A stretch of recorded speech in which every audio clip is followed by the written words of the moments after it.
صلى عليك الله في عليائه ناصح داع للأذان وكبرا يا رب صل.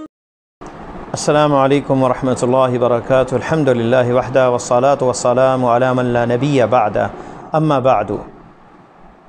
ایک بھائی نے سوال بھیجا ہے کہ نکاح کے موقع پر سورہ فاتحہ پڑھنے کا کیا حکم ہے؟ تو جواب یہ ہے کہ نبی کریم صلی اللہ علیہ وسلم نے ہر موقع پر طریقہ بتایا. آپ نے حج کیا اور فرمایا خذوا عنی مناسککم، اے لوگوں مجھ سے حج کا طریقہ سیکھ لو. اور آپ نے منبر پر نماز پڑھ کے دکھائی اور کہا صلوا کما رأیتمونی اصلی، اے لوگوں ویسے نماز پڑھو جیسے میں نماز پڑھتا ہوں. تو شریعت کے اندر عبادت کے اور عبادات ہیں، معاملات ہیں، تمام کو واضح کیا گیا ہے، اور خاص کر نکاح عبادات میں سے ہے. آپ نے فرمایا النکاح من سنتی، نکاح میری سنت میں سے ہے، میرے طریقے میں سے ہے. فمن راغب عن سنتی فلیس منی، جس نے بے رغبتی اور دوری اختیار کی میرے طریقے اور سنت سے، اس کا مجھ سے کوئی تعلق نہیں. تو نکاح نبی کریم صلی اللہ علیہ وسلم کے دور میں بھی ہوا کرتا تھا. تو نکاح جو ہے وہ نبی علیہ السلام کے دور میں بھی ہوتا تھا، لیکن وہاں پر فاتحہ نہیں پڑھی جاتی تھی. فاتحہ جو ہے آپ نے فرمایا لا صلاۃ لمن لم یقرأ بفاتحۃ الکتاب، اس کی نماز نہیں ہوتی جو نماز میں سورہ فاتحہ نہیں پڑھتا.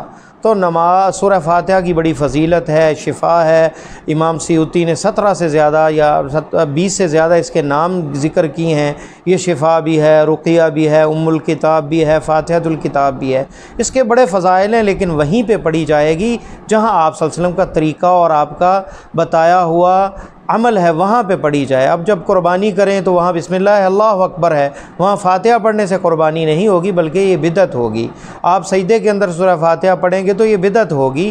اسی طرح آپ صلی اللہ علیہ وسلم نے نکاح میں جو عبداللہ ابن مسعود رضی اللہ تعالیٰ عنہ کی حدیث ہے کہ آپ خطبہ حاجہ پڑھا کرتے تھے، ان الحمد للہ نحمدہ ونستعینہ ونستہدی، یہ پڑھ کے، اور 3 آیات جو خطبے میں پڑھی جاتی ہیں وہ پڑھی جاتی تھی، اور 2 گواہ ہوں اس میں، اور ولی کا موجود ہونا، اور ایجاب و قبول جو ہے یہ نکاح میں سنت ہے، نہ کہ الفاتحہ کہ فاتحہ وہاں پڑھی جائے.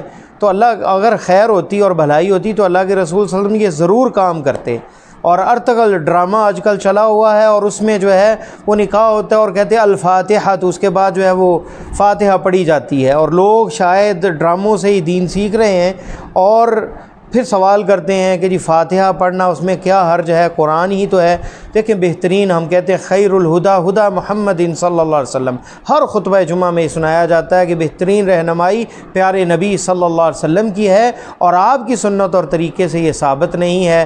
نہ تو کہیں فوت ہو تو وہاں پہ فاتحہ بخشنے کا جو رواج ہے کہ الفاتحہ پڑھی جائے، اور نہ ہی نکاح کے موقع پر سورہ فاتحہ کا پڑھنا آپ کی سنت سے ثابت ہے. جیسا کہ سعودیہ کی لجنہ دائمہ للافتاء نے ان سے جب پوچھا گیا تو اسے بدعت کہا. انہوں نے شیخ ابن عثیمین رحمہ اللہ، استاد مکرم اور اللہ تعالیٰ انہیں غریق رحمت فرمائے، ان سے جب پوچھا گیا انہوں نے بھی کہا کہ یہ بدعات میں سے ہے، یہ سنت میں سے نہیں ہے، اور نبی علیہ السلام سے یہ ثابت نہیں ہے. تو چاہے وہ ارطغرل ڈرامے میں دکھایا جائے یا لوگ کر رہے ہیں، اگر اس پہ علماء کا بھی اگر عمل ہے تو بہرحال سنت سے ثابت نہیں ہے. پیارے نبی صلی اللہ علیہ وسلم کا طریقہ ہی سب سے بہترین ہے. اس میں یہ کہیں بھی وارد نہیں ہے کسی حدیث کے اندر کہ نبی علیہ السلام نے جو ہے سورہ فاتحہ پڑھی ہو کسی کے عقد نکاح پر. اور نکاح جو ہے وہ سنت میں سے ہے اور عبادات میں سے ہے، اس پہ اجر ملتا ہے، اور وہ طریقہ نبی علیہ السلام کا سب سے بہترین ہے. اور اگر کوئی یہ اضافہ کرنا چاہتا ہے تو گویا وہ یہ دعویٰ کر رہا ہے کہ اللہ کے نبی صلی اللہ علیہ وسلم کو تو پتہ نہیں تھا، مجھے پتہ چل گیا ہے کہ یہ جو سورہ فاتحہ اس میں برکت ہے، آپ نے تو نہیں بتایا، لیکن یہ جو ہے کر لینے میں حرج کیا ہے. تو نعوذ باللہ، کیا نبی علیہ السلام نے دین کو پورا نہیں پہنچا دیا؟ آپ نے یہ نہیں فرمایا کہ لیلھا کنہاریھا لا یزیغ عنھا الا ہالک، اس کی راتیں بھی دن کی طرح روشن ہیں. اور نبی علیہ السلام نے کہا ترکتکم علی محجۃ بیضاء، واضح دلیل پہ اللہ تعالیٰ کے نبی صلی اللہ علیہ وسلم نے چھوڑا ہے، اور بہترین طریقہ آپ صلی اللہ علیہ وسلم کا یقیناً ہے، اور آپ کے طریقے سے ہٹیں گے تو بدعات ہوں گی. اللہ سے دعا ہے کہ اللہ تعالیٰ ہمیں سنت سے محبت اور پیارے حبیب صلی اللہ علیہ وسلم سے محبت نصیب فرمائے، اور آپ کے طریقے کو اپنی زندگی میں اپنانے کی توفیق عطا فرمائے. السلام علیکم ورحمۃ اللہ وبرکاتہ.